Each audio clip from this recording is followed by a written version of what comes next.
I did not have sexual relations with that woman.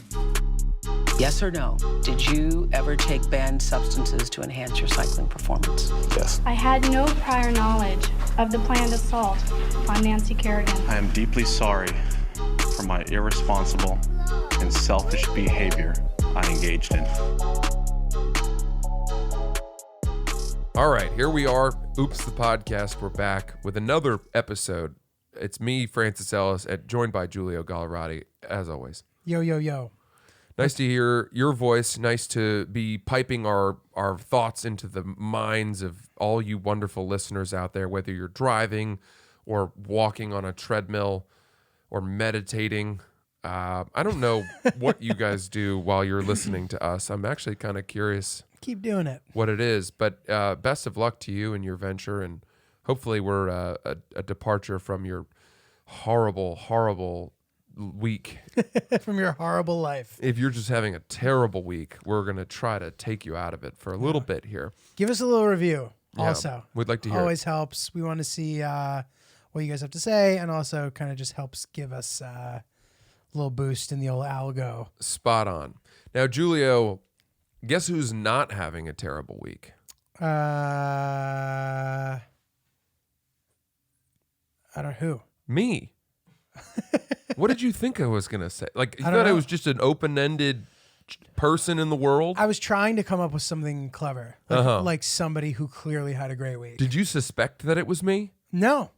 I actually You didn't even think it might I have been me? suspected it was me, actually. Well, ooh. I'm having a good week. Okay, couple of guys having a couple of good weeks. Well, before I get into how too much of good stuff, bad things also happened to me this week. Oh, Well, good. But let's not talk about that yet. No. Let's talk about your good things. Yeah, we'll start with the good. But here's why I bring this up, because you know me, right? I do. You usually having a bad week. When things are going well, I am waiting for the ship to hit the rocks. Mm-hmm. I'm waiting for the karmic reversion to the mean. Yeah. And I am more acutely afraid of the karmic reversion to the mean right now than I ever have been.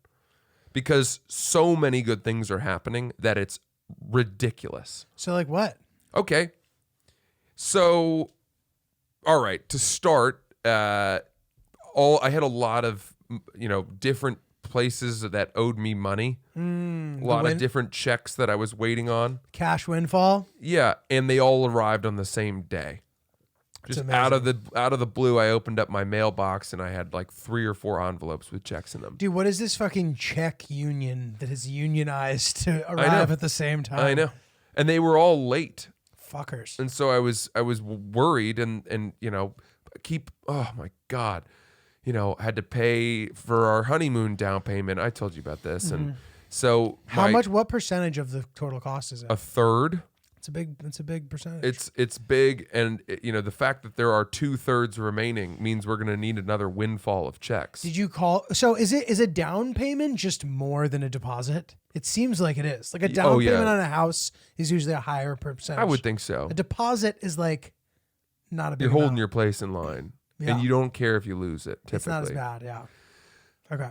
So I got all these checks, but among the checks was a letter from the IRS. And I get letters from the IRS all the time because they're inept and don't know how to do my taxes. So they're always... Wait, but they do something wrong? Typically, they say that I owe more than I have given. And then they'd send you an adjustment. And they send me now, you owe this in addition because you had extra income in 2020 that we just got around to counting and found out about. So, every time I see that stupid IRS letterhead, my heart sinks. Same, actually. It sinks. It's like getting a letter from, I don't even know, the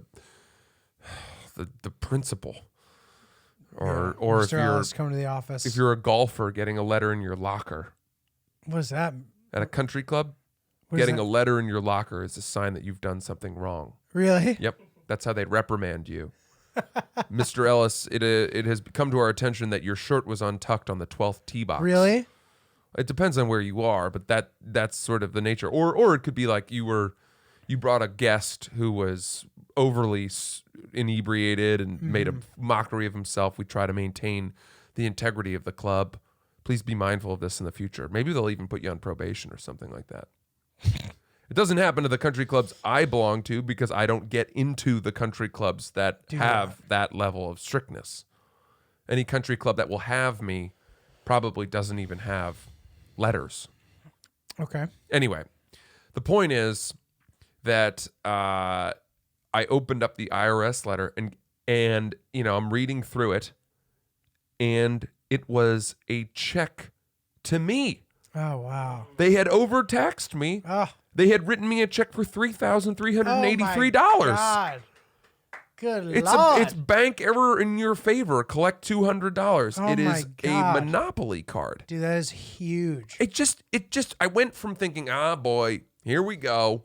Dude. All these checks that I was counting on, now I'm going to get gouged by Uncle Sam. But instead, Uncle Sam Was Uncle Fam. Uncle handout. Pounded Yeah. Uncle Fam. How about that? That's great. So that's the kind of thing happening. Then I posted I posted my song from my Gotham show, and some very interesting people saw it, and hopefully that will lead to something really cool, which I've told you about. Awesome. We'll find out soon enough. And I'm trying to think. Yeah, I mean, just lots of good omens. You had a and good meal last night? Yeah. Oh, that's right. Went out to dinner with Carl and Kyle from Summer House and Armand, the Good old man Armand. that I wish I were better friends with. Yes. The legend himself. And we had quite a good time there. And lots of positive events in my life that are happening. Things kind of go, the ball bouncing my way. My beloved Celtics have won the first 2 games against the Brooklyn Nets. They're looking tough, man. I'm fearful of a turnaround, but for them to win the first 2, incredible series. They're my team right now, dude. They won me $100. That's all it takes. Hell yeah. You're now my team. Hell yeah. Hell yeah. So all kinds of good things, and just hoping that when it does revert to the mean, there is not a massive overcorrection. Because I could very easily see another letter coming from the IRS that said, whoopsie daisies, Yeah. we made a mistake. Can you give us that back plus an extra $4,000? Oh my God. Or, any number of things. So this is where things are at right now. And I don't know. I'm just waiting for the other shoe to drop. I hear you. Tell me about your good week. Well, dude. Well, first of all, I had this thought. Like, there's been a time hearing you say the $4,000 on top of the $3,000 that you thought you had been given, but it turned out you owed it back. So now you owe $7,000. Because chances are, by the time that letter comes back, the $3,000 is gone. Oh yeah. There was a time in my life where if you told me that, I would have just killed myself. I know this is becoming a theme here in these episodes, but Man, I would it's have just been amazing you've survived as long as you have. There's so many things that could have caused you to leave, Dude, no, but when that whole Russia fiasco happened to me, I was on a pretty tight budget, but I was like, I need to go to Russia. This is a fun opportunity. And my plans got fucked so bad that the trip ended up costing 3 times more, which I ended up getting a lot of money back after months of battling with bureaus and trying to get airlines to give me money back, all that shit. So I did get some back, but there was really bad turbulence flying into JFK, and I was like, I just hope this plane goes down, dude. Wow. I Wow. was like, my life is ruined. I have no chance of it's over. But hey, listen, the lesson there is their brighter days are ahead. Yeah. No matter what. That's that's a good message. Never worth offing yourself. I had another good thing that I forgot to tell you about. Oh, please. Include it. I went to Moon Tower Comedy Festival in Austin, Texas, which was on. really nice. But I was a little, my life is pretty busy right now, so I was a little hesitant only in the last couple of days just because it felt like a huge undertaking and I wasn't sure that I had the capacity for it at this moment. You had your whole schedule and routine and you're getting stuff done and you needed to be getting stuff done, and now you just have this curveball. Yeah, so I had curveball. to jet down to Austin on an early morning flight. Flight down, not great. Wasn't happy. Shitty seat, long flight, hot. What airline? Hot. It was Delta. The guy in the row behind me. It's early. It was just a 7:45 flight. And the guy in the row behind me kept his window open the whole time, his shade. And we were facing the sun on our side. You're just getting blasted. And everyone else had their shades down because people were sleeping and Yeah. whatever. He was sleeping. It's as if he was sleeping and trying to get a tan. And the sneak heat over him. from his godforsaken window was just baking my back. I could feel the beads of sweat dripping down my back into my butt. My seat was soaked. I was just like a gross human on my chair.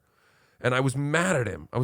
I kept looking around passive aggressively, the head turn. trying to do something, yeah. But he was asleep. Or just like overly fidgeting so he notices.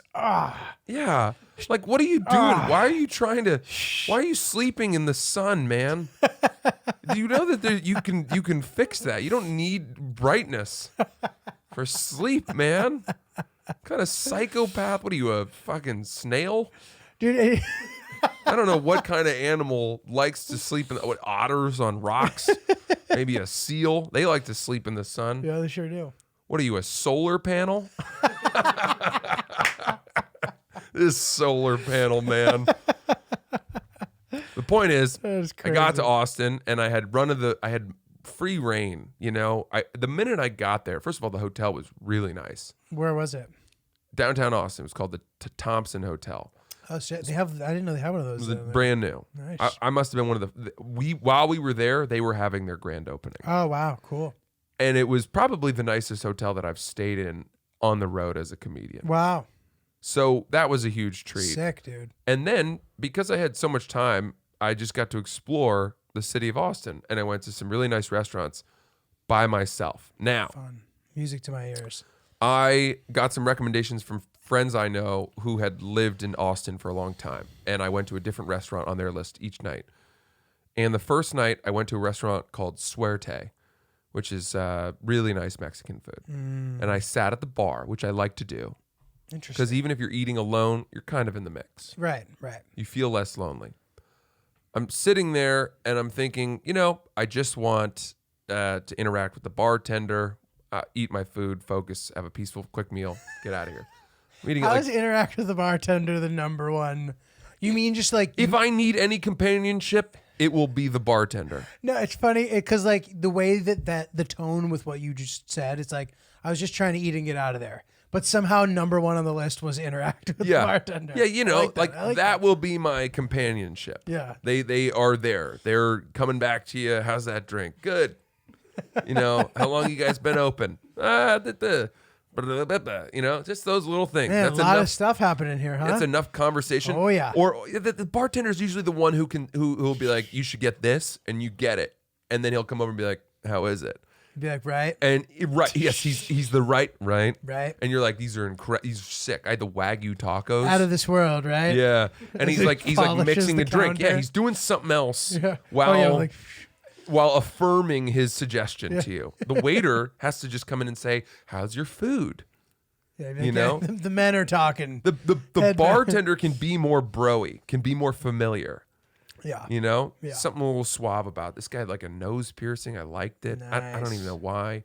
It's not normally my thing. Anyway, the point is, I had the Wagyu tacos. It was great. But as I was about to tuck into these, a beautiful woman sits down in the one stool open next to me. And instantly I was annoyed. Why? I'm just curious. Because now I'm on edge. But for what reason? If I can't have food spilling down my fucking face. I need to dab the corner of my mouth. I have to behave. Okay. I have to be polite. I'm in the presence of a woman. Did you intend to include her in the festivities? Not really, but you gotta. I think I said something like, "How are you?"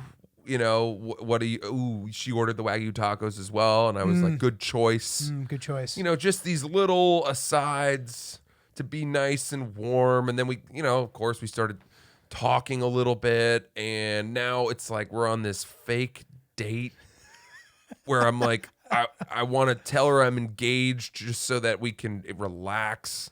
but I don't want to tell her that to make her think that I'm like Right. You're trying not to tell her that this is interested. a- I'm so much swirling in my head of like, and ultimately I just wish that she hadn't been there.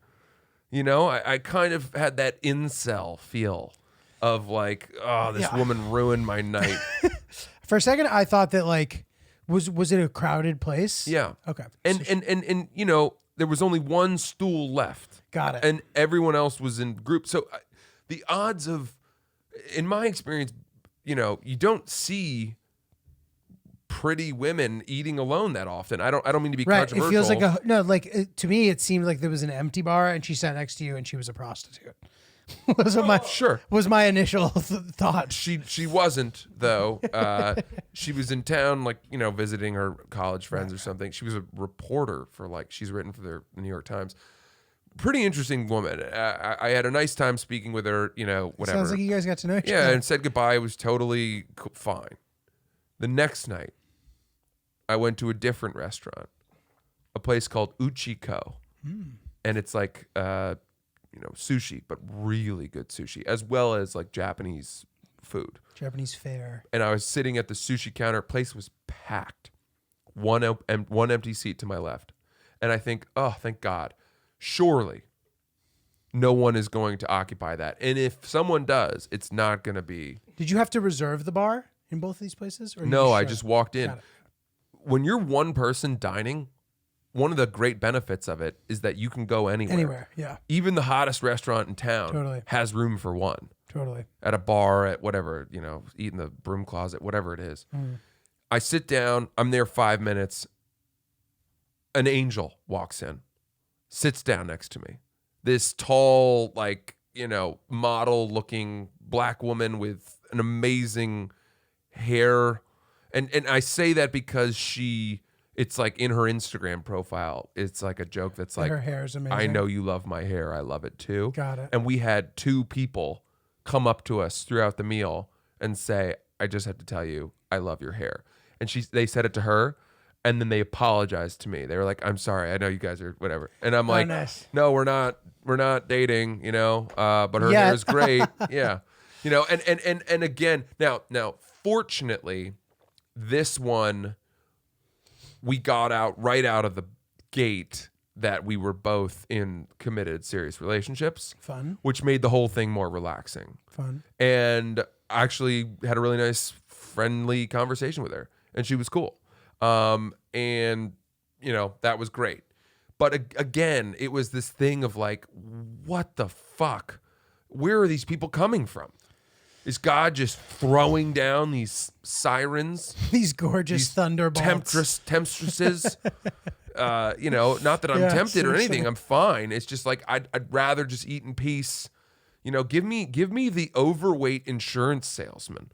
Give me the guy who's on the road and, you know, all the time, the business. I don't care. So we The don't guy have to, sitting next to us at the Celtics game. yeah. Hey, dude. Yeah, this is me and Devin Booker. Yeah. We were good friends. Don't give me the person who smells good. I don't want, you know, sensations during my meal. Dude, I am such a sucker for people who wear like a large percentage of a bottle of perfume at once. Like when I can smell you, when I smell your waft as you walk by me and it just blasts me in the face, I just think it's so great. Yeah. People yeah. are like, oh God. Like, and Hillary thinks that like that makes me like a simp. She's like, really? She's like, it's so intense. It like makes me nauseous. I'm like, no, I love it. Ugh. It's a little overpowering. Women who bathe in perfume. I Yeah. like it. It's a guilty I think pleasure. too much perfume does make it always smell cheap to me. You know, Not to me. not to you. You walk into that ground floor of a Macy's and you love it. I love it. Yeah. God, that does It make really me gets me nauseous. going, dude. Dude, I actually wear women's perfume myself. Do you? Why? I just like the way it smells. In lieu of cologne? Yeah. You never wear cologne. No, I've exclusively worn women's fragrances for 10 years. That's just I don't know. I don't know what to make of that. It's an odd Make of it what choice. you will, but it's true. Does she like it? We sort of like don't talk about it. I don't like go crazy with it. I'll give myself one spritz if I'm going out. But you've got, you know, Secret by Britney Spears in your fucking medicine cabinet? No, it's You like got a bottle in the shape of a swan? it has a rose around the throat. Yeah. A rose that I've kept on. I should take it off. It has an elastic that can be taken off, but I want to preserve the aesthetic of the way the bottle was delivered to me. It's a green rose. Wow. Who makes it? Who makes your... Bond number 9. Okay. Yeah, that sounds good. And I know that. So the one thing, their fragrances are technically unisex, but like this is a women's fragrance. Yeah. For sure. Now, again, let me just clarify. There was never a moment or anything in me that was like, oh no, I have to resist the urge to try to, of these women. That's not what it was. It's just, I don't know. I think most people would agree that like when you are sitting inches from an attractive stranger, it changes your experience. And especially if you're there for like 2 hours, like if you were sitting in a waiting room at a bus station, and someone gorgeous walked in and sat down, Essentially on you. yeah, you can feel the static from their arm hair against yours. There is, you're It's like a romance. you're novel, taking dude. smaller bites of your food. You're avoiding eye contact. You're just not you. Does that make sense? like maybe not that specific part, but you're right. The dynamic changes. It changes. Yeah. You can't really be as relaxed. Yeah. I don't know why. And that's kind of what happened. Again, fortunately with the second lady, once we were just instantly like, I was like, yeah, I'm getting married in August. And then she said she was moving in with her boyfriend in San Antonio. And from that, and that was very early on. And instantly it was like, okay, secret's out, this is our established truth. And now there's nothing on the table here. And that's great. We can relax. And that was nice. With the first lady, I wish that I could have been able to do that. But to just volunteer it, Yeah. to me, always feels like, I don't even like know, you're getting aggressive. Like, it feels like presumptuous. Yeah. Like assuming that of course they want you. Yeah, just and so you need know, them to hands know. off the merchandise. Yeah. Like, Just, lady, I'm taken. Yeah, I'm taken. Sweetheart. Yeah, don't say, especially, Right. At that point, you might as well just like immediately start mansplaining after. You'd be like, Yeah. Wagyu beef originated in Japan. it's fattier. It's fattier. The marbled. Yeah, the marbling. Yeah. So that was that. Now, okay, let me add one more. Finally, on the third night, I went to a different restaurant and actually got to sit alone, which was... Oh, wow. What was the third At restaurant? that point, I was almost sad not to have a beautiful woman, because I was like, well, this is a trend. I went actually back to the restaurant I'd gone to on the first night, which I regret nice. doing, but I didn't have as much time, and I didn't have time to take risks. I feel you. I don't hate that move. Yeah. You go to the greatest hits on the final night. Yeah. The Saturday of that day, I went to a place called Barton Springs. Oh, yeah. I saw some of this on your Instagram. So they have a natural sort of spring-fed swimming pool that is surrounded on both sides by a pretty steep hill that people spread picnic blankets out on. It's this interesting, $5 entry. So you have people from all over Texas, all over Austin, coming to swim and lounge and sunbathe and frolic. And the water's chilly, but it's fresh and it's amazing.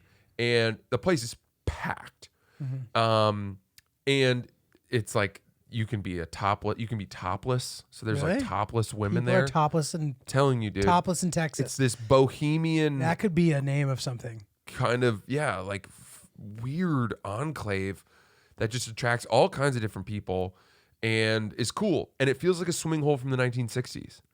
Yeah. Very much. Cool. Like the type of place you'd see in an old movie. Yeah. Where people would go and, that's what people did. The community pool, whatever. And The thing, what was that? Wild Country. I never saw that. Is it good? It's kind of what you're describing, but a more turned up version. Okay.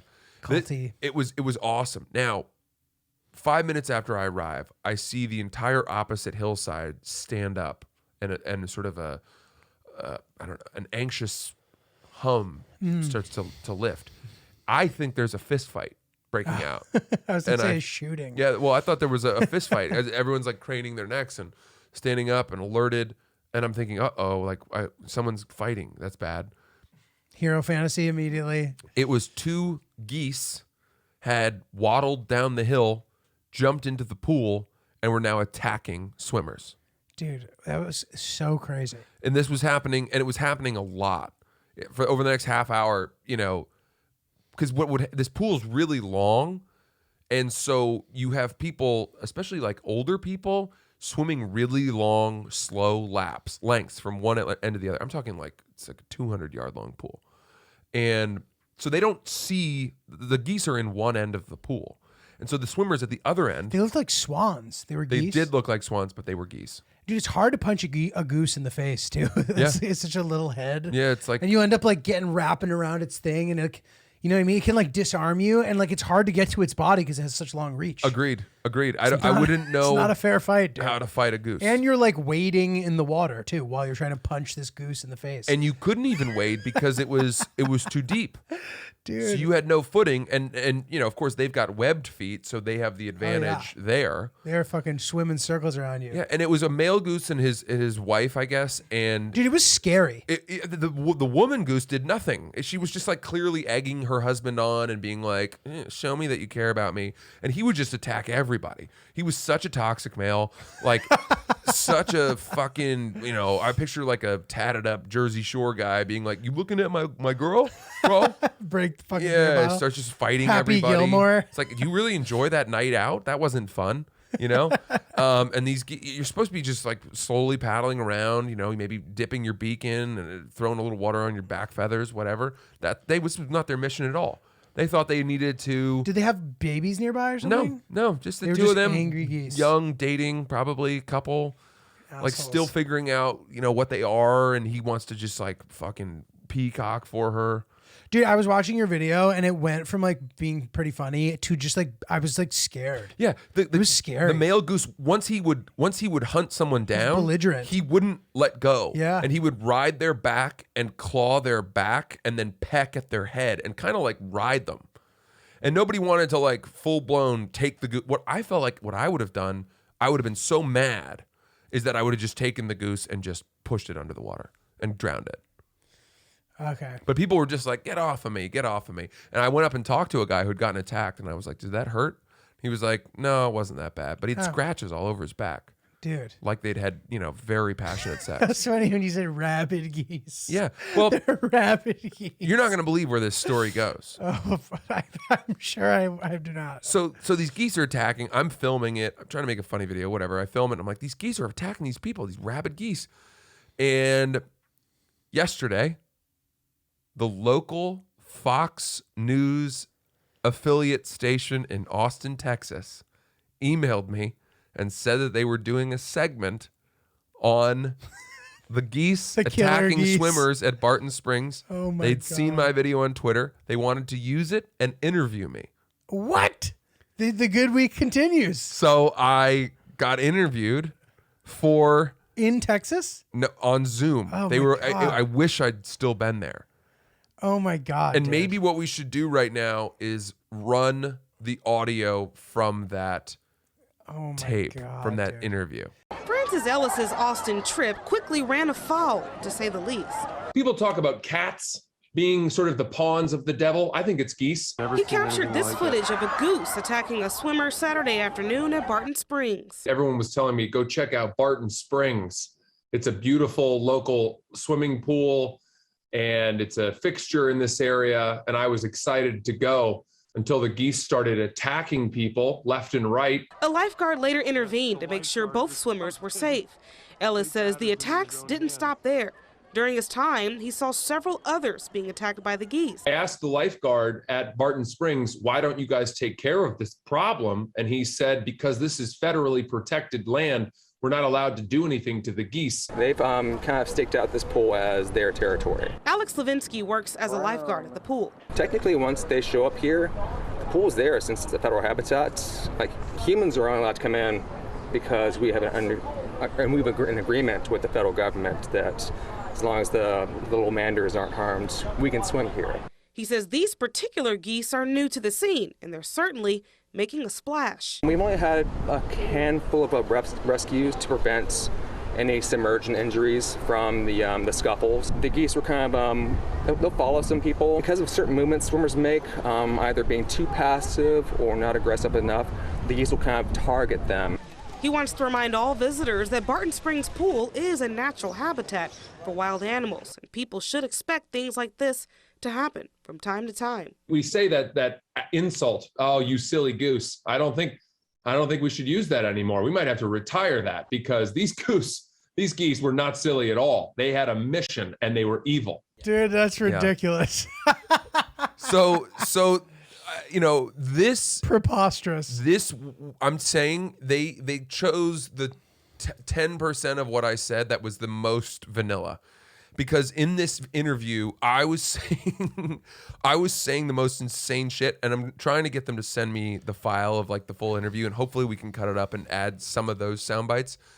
But this woman wasn't even laughing. Like, she was so professional. Dude, and I'm like, how God. many crazy people have you interviewed for local news that this doesn't even faze you anymore? Dude, that's what I was hoping for. I was hoping, like, it's amazing how, and maybe it's because they're doing so much stuff on the fly, they're doing so much stuff live, and there's so much to do every day that they just have like one speed. Yeah. And they can't like pivot and laugh at a guy who's being funny. Correct. I think that's what Unless it is. it's like written into the intro. Yeah. Well, this spring. Yeah. You know what I mean? Yeah.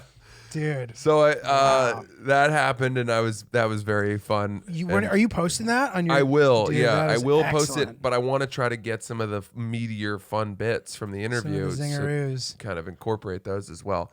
Dude, because excellent. Man, I had fun. I was just like talking about how much I wanted to kill the swans, the geese. You know, I was saying like I went and got Wagyu tacos, but if I'd had geese in the tacos, it would have been better. I can't even remember all the crazy shit I said, but my God, doing local news, dude, it's just anarchy. You can so say good. whatever you want because the stories are so stupid that they have to cover typically. Right. You know, I would never try to be funny if I was interviewed as a witness of like a shooting or something on a local news channel. But like geese attacking swimmers. Yeah. Ah, man, that is my absolute bread and butter, you know? Dude, can you imagine if like they interview Francis after shooting, or even like the one that just happened in Brooklyn, and they're like, so we heard you're on the train. You're like, well, apparently that guy didn't spend too much time at the range. Oh my God. They're like, all right, good one, dude. Yeah, we're not gonna use any of this. We had a guy trying to make jokes. Oh my God. Did you see the video of Mike Tyson beating the shit out of the guy in the I fight? didn't see it, but I sort of saw the news clipping of it. I would like to see that. So it's basically, did you watch True Story, Kevin Hart? It's just, No. it's a must watch. Really? It's a really fun miniseries that sort of like reminds me of the time when like action and suspense were fun and good. Interesting. Wesley Snipes is in it, dude. Yeah. It's so good. Really? Yeah, it's Okay. such a guilty like pleasure, amazing watch. Anyway, there's a guy on the plane at the beginning who's like being like a classic annoying fan, so much so that you don't even believe it. You're like, no guy would ever do this. But this Mike Tyson clip is perfect proof that you can do that, and you'll get your fucking ass kicked, essentially. Wow. Dude, I've met Mike Tyson, and guess what? I was annoying to him. I went up to him. Want to know how that ended? He hugged me. Wow. While holding 2 bottles of tequila in his arms. Why were you annoying to him? Why, I wasn't. I said, Mike, you're the fucking greatest dude or something. And that was it. But why So- do you say that that's annoying? Because in theory, you could be like, oh, he was being, this fan was just being a fan. He should have a higher tolerance for this. And through my one experience with Mike Tyson, there's boundaries still. Of course. So because there's a way that you can look at that clip and be like, oh man, like Mike Tyson has a crazy temper, but you have to like understand the nuances of like what is and is not appropriate as far as like course. approaching celebrities is. We talk about this all We the talk time. about this all the time. And even with us, dude, you know what I mean? Like people will overstep sometimes. They will get too comfortable and they make assumptions about what we want to hear Right. and how we want to spend time with them. And they're very wrong. And that happens sometimes, right? Right. Not a big deal. But in this capacity, and Francis is watching the video now, this guy was just a drunken moron, all up in Mike Tyson's shit, that's how it appeared to be. You know what I mean? I'm Mm-hmm. sure maybe there could be more to the story. Why didn't the fucking kicked the flight shit out of him. attendants do anything? I mean, dude, what are you gonna do, bro? Well, they need to protect his Oh, Mike. Oh, you protect Mike Tyson. Mike you mean. Tyson is Yeah, what yeah, I yeah. mean. And Mike just lets up and sits back down. I guess, dude. I don't know. They don't really show him again. That's fucking But, like, wild. Yeah. He's just kicking the guy's ass, dude. You know, Wow. he's like, Mike, he's like, dude, Jesus. Give me a break. It's crazy. brutal. Yeah, Crazy. you feel bad, you know. You feel bad. But for Mike, right? Yeah, for Mike. You got to feel bad for Mike. You in know, that way. I've had conversations with people where I said, you know, I know people who are whatever, like, I don't even know how to explain this without outing the people that this conversation was with and having them get mad at me. But let's just say prominent political figures of a different persuasion from these people, right? So, you know, people, political commentators, analysts, whatever. Pundits. Yeah, Tucker Carlson, right? So we happen to know where his beach house is. Oh, are you talking about that video? I don't know what that video is. Sorry, keep going. There's like a video of a fan being annoying to Tucker Carlson, and Tucker Carlson, not even a fan, a guy being like, "Fuck you," and he's like, "Dude, this isn't the place for this." I'm Yeah, with my right. Family. So we know we have a beach house that's not far in Florida from where his beach. Very Okay. very. I'm talking a block Oh, from wow. where his is, and you know, he has. I guess he's got some kind of like, you know, volunteer security guards. Oh wow. I think they're just like fans of his who wait in a truck outside of his house. They're armed, and if anyone comes to fuck with him, they prevent it from happening. Is that allowed? Well, I right. guess it is. It's yeah. sort of like a vigilante security force. right. And I said, well, you know, yeah, obviously it's too bad that anyone would need that, and that we can't just respect people's privacy enough to not, you know, go Start over the shit. line or whatever. And someone I know said, well, he's a public person. This is what they sign up for. And I just fundamentally don't agree with that. I don't think that by becoming somebody, what the fuck does public person even mean? Yeah. You're yeah. just putting yourself out there. So I don't think that it accurately, like, I think that you could make a fair argument that, like, you know, let's say that Tucker Carlson's a pretty polarizing guy. Maybe by being polarizing about topics that people are extremely passionate about, you are asking for it in either direction. But just by being a public person, you are not. I don't think that you're asking for anything. I agree. I think that, you know, there are jobs that, in quote unquote, make you a public person. Right. Like being the president makes you ask for it. Yeah, right. But you know, being a comedian, being an actor, being a musician, like you deserve at least some semblance of privacy. There needs to be some kind of difference between your performative self and the person you are Yeah. when you're chilling. But dude, what are you gonna say to like Tom Cruise? All right, fine. Maybe that's not a good example because he's like had some interesting public stuff. But like, he's an actor, dude. Like he didn't. Yeah, You'd be like, how could you ever break up with Katie Holmes, dude? That was so good for you. I mean, dude, Like, this stuff happens. I know, though, I right? know. Let's say like It's John one thing- Krasinski, yeah. somebody who's universally loved, Yeah. right? John Krasinski, Emily Blunt. I'm sure there are people out there that, you know, have come up to them and said really horrible shit. And who we think, who on earth would do that? They're just people who miss it, miss the ball. They Yeah. don't get it. And I think that just because you're making a ton of money and you're famous and everyone thinks you've got the best life does not mean that you deserve Right. Public lashings. whatever the fuck. Like, you still should be able to go to a restaurant and yeah, you understand what you signed up for. You understand that people are going to want to take pictures of you, but you don't necessarily deserve to have people waiting outside your home or saying horrible things to you in front of your family. Yeah, totally. Do you know what I mean? Yeah. And should have- I know people that say, they You do. should. That's what Yeah. they're public people. I don't buy that. I don't agree with it either. I don't agree with that. Anyway, so that, now that I'm a public person through my Geese story on Austin, Texas public news, I'm worried about the They're going to throw paint on you when you walk out of your apartment. Pete is going to come after me for lampooning the devil swans. Dude, something funny happened to me. This is not exactly related, but somehow it feels like it is. I don't know. A friend of ours, or I guess more of a friend of mine, has a podcast, and he was like, dude, me and my friend, we reviewed your like Iraq thing, and I thought that you'd want to listen to it. Like, so-and-so was saying how, she was really impressed that you were so self-aware in some of the moments, and like, I think you'd really like it. And I was like, oh, wow, that's so cool. Thanks. Like, he's like, yeah, here's the timestamp.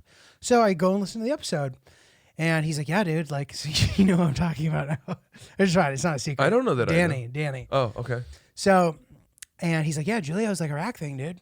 And he's like, you watched it, right? And she's like, yeah. And he's like, did you like it? She's like, yeah, I liked it. Oh boy. And I was like, wait a second, dude. Why what would you this? point me to this? Yeah, what is this? What is this booby trap? Why would you point me to this? What is this ambush? Yeah. Like, I'm like, all right, whatever. I can take like constructive criticism. It's fine. Like, that's clearly coming. But then like I can handle it. It's fine. It's cool. Like, I inevitably am going to end up getting it anyway, like from comments and shit. And that's good. Like, that means that people are watching it. Like, if you only have good comments, it means not enough people watched it. You know what I mean? It means you. So anyway, so I'm listening, whatever. And then the point just like I didn't agree with. So now I was just annoyed. I'm like, dude. And I knew he meant well. What was the point? She was saying how she's like, yeah, I talked to one of my friends from Iraq, and they were saying that like, okay, but Baghdad's like the most modern city, and like he's a foreigner, and like of course he's only going to see whatever. And like the latter part is fine, but like I was all over the country, which is like very clearly outlined every time I show the fucking map of like the 7 different places I was. You know what I mean? So I'm like, and she had messaged me saying that she liked it, and I think she did like it. And I think that maybe, you're on a pod and it's like, give your full, and she was going to give a comprehensive thought, and I like this person and it's completely fine. And she also there's no reason for me even having to hear that. You know what I mean? And it doesn't matter. Yeah. But it's just odd. It's funny that he didn't realize. That's the part that is weird, is that him not realizing. that he said you should listen to this, because he's definitely not weird and mean enough. No, he's not at all. To force you to see something that he thinks you should hear to humble you or to definitely correct not. You. He liked it. He had all, and I don't even think it's his cup of tea. Like, I think honestly, if he were to be being a dick about it, which is funny, he'd be like, "Oh, cool, dude, go to Iraq. Like, that's something people care about." Like, fucking with me, you know what I mean? Like, if he was ripping on me, as comedians do, and I would laugh at that, you know what I mean? Right. But it was funny that he like didn't realize that I would take that. I'd be like, oh, this is her like saying she didn't like things about it. Yeah. And giving reasons that like didn't seem to really make any sense. You know what I mean? Right. I don't know. Whatever. Okay. So I am embarrassed to say that I have not watched the full 53-minute It's extremely long video you don't yet. have to. No, but I'm going to today, dude. But the reason that I haven't is because I saw you put out the trailer, and I watched that, and then I thought, it's not out yet, and I then missed the drop date. Dude. So it did not occur to me until like yesterday. Maybe that's not true.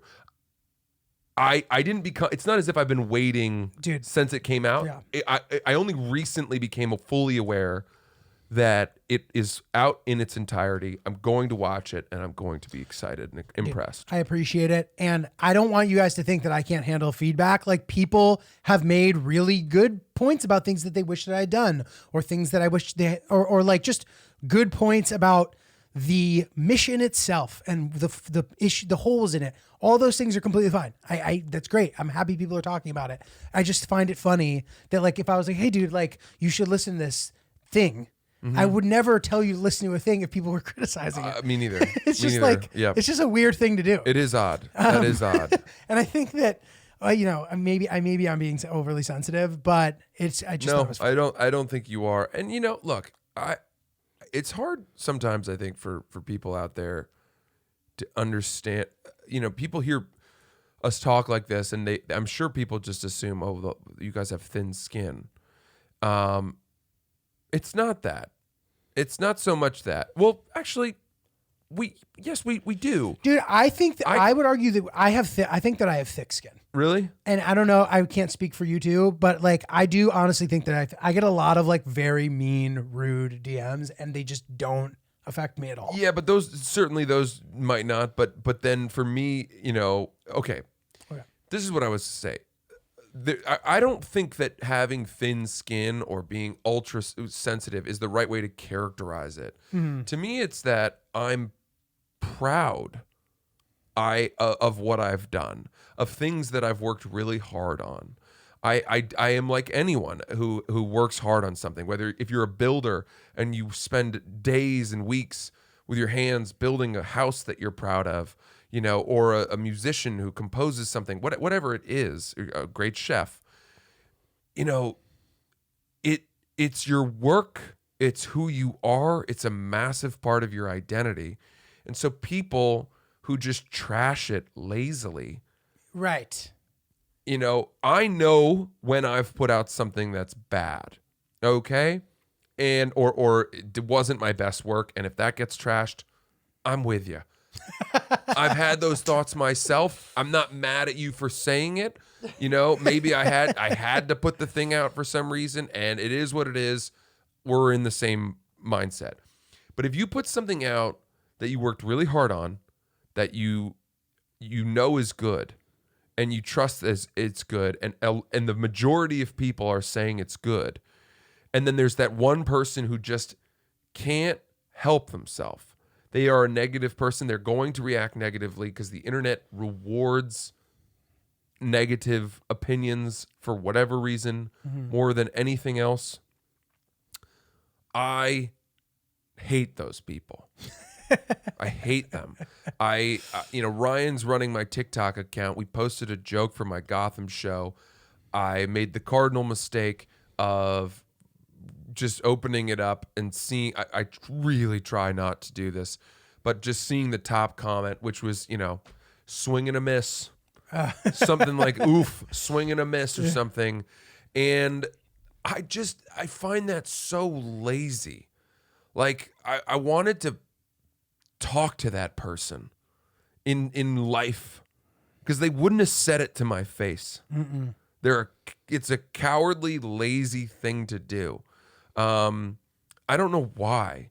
And there's nothing you can, because then I did my typical tactic, which is, I shouldn't have done this, but I wrote back like, all good, appreciate you, just doing my best. And then they wrote back to that, if this is your best, I would hate to see the rest of your work. And that's when I was like, I want to find this person and stage a murder to make it look like it was someone else. But it was really me, and he'll know.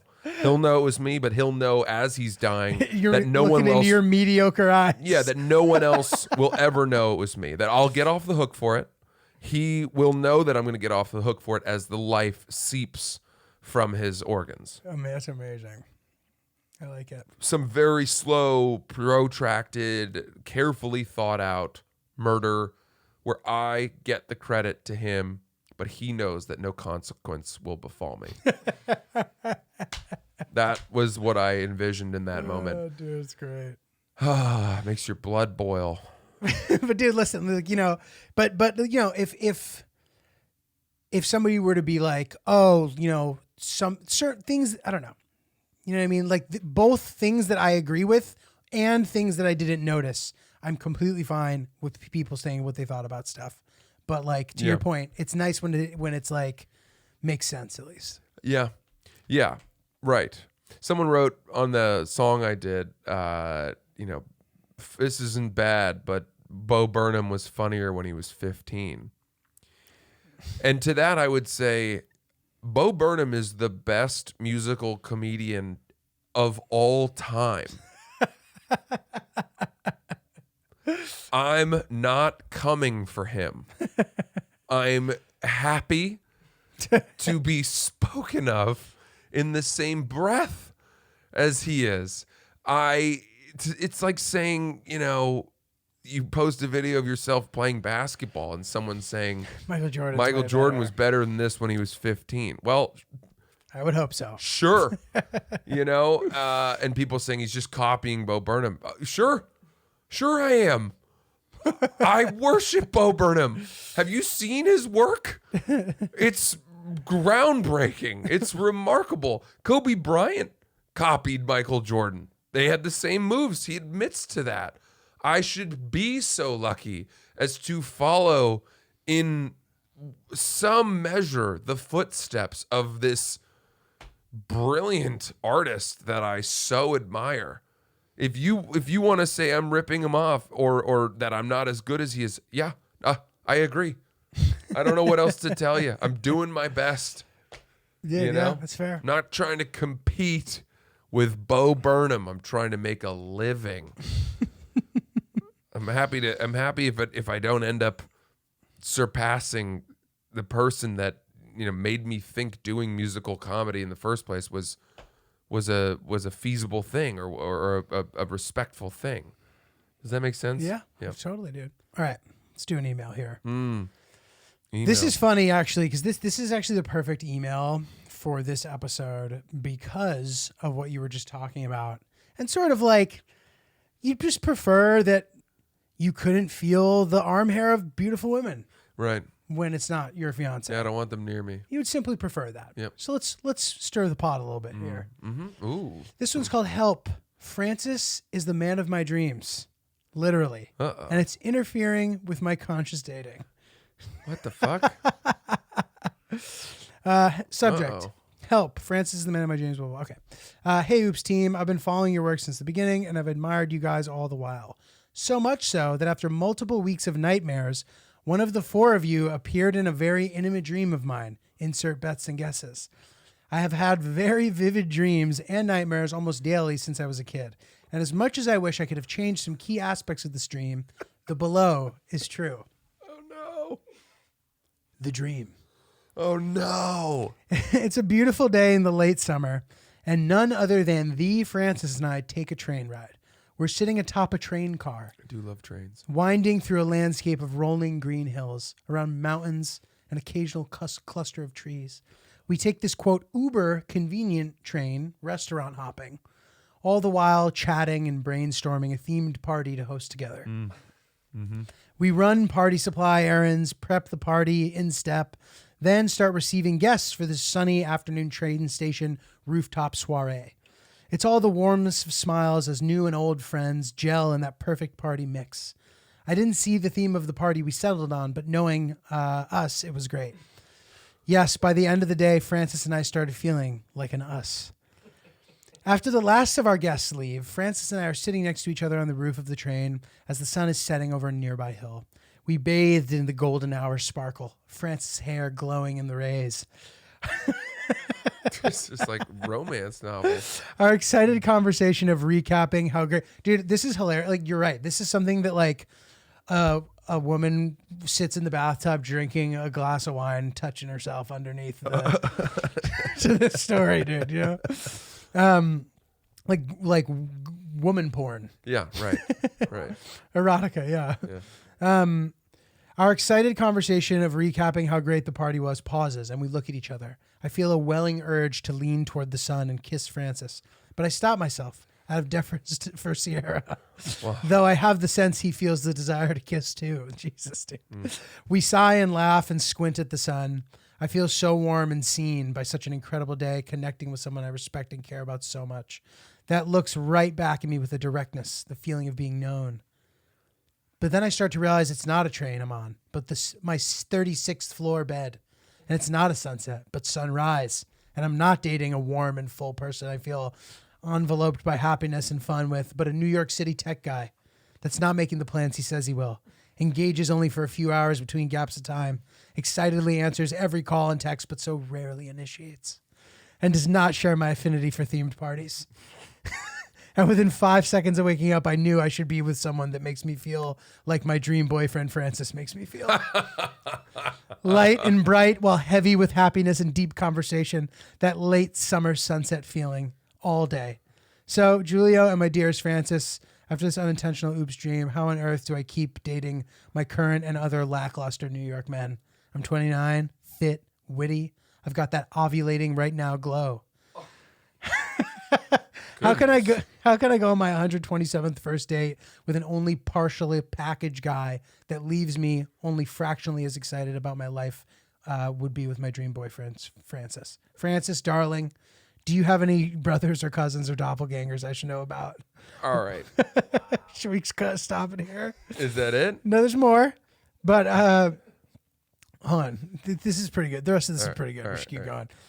Sai, I suppose this is me volunteering to be Oops Pod dating matchup guinea pig. I respect you both and do think between the two of you, you could line up a good potential life partner or two, especially seeing as you've both elegantly done so for yourselves. Francis, please send Sierra my most respectful regards. Ryan, you may be the most polite boy in the world, but I'm the most polite girl in the dreams. It looks like Ryan's getting roped into this, dude. Yeah. Shout out to Chris for a great brainstorming call in early quarantine. May we work together yet? The plot thickens. Julio, my second heart and skin samples are yours. Oh, okay. This is making sense. All right, so that's it. Got it. All right. So there's a very quick way in here, which is that I am not the man in your dream.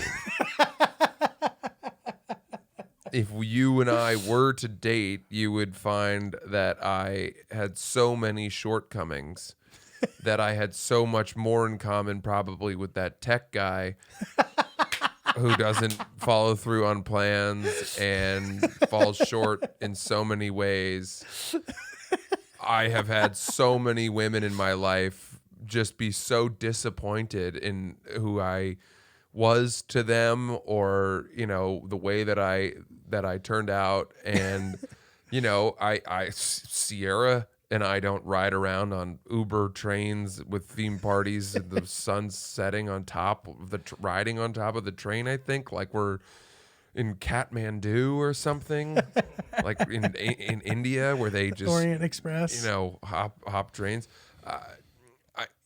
I think that it's easy to like paint the people you like in a certain way, but the reality is always so much sadder.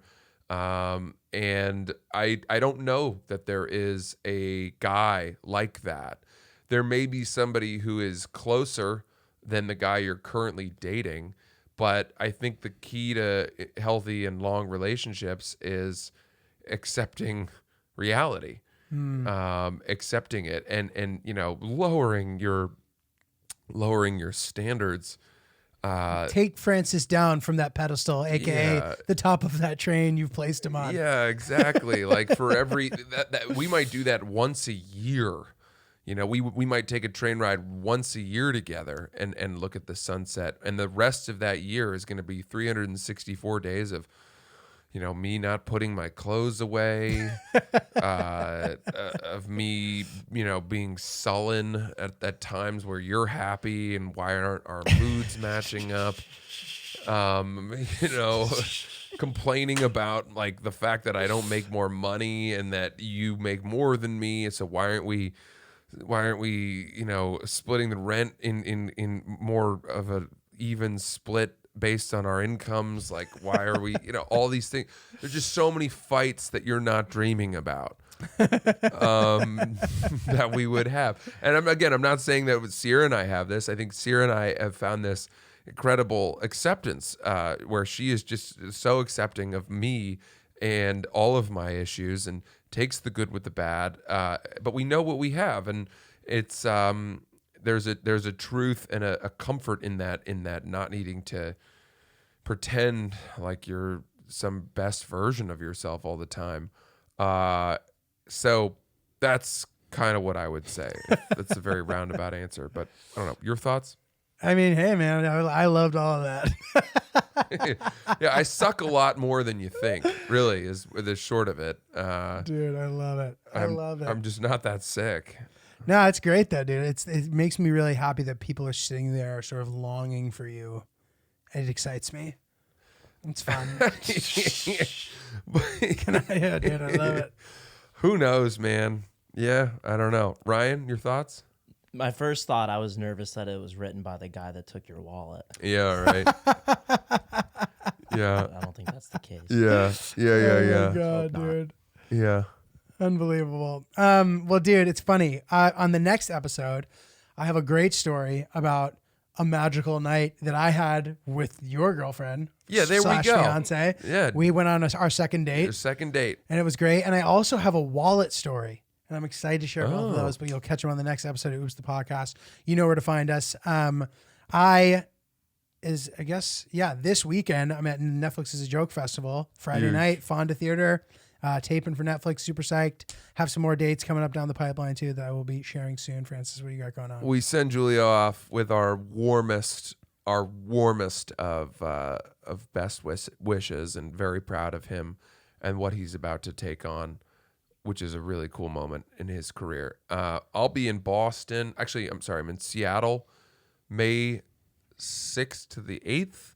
And then I'm in Boston, May 19th to the 21st. Big Boston weekend at Laugh Boston. Tickets for all that at francisellis.com. Appleton, Wisconsin in June. Hope to see you guys. Thank you.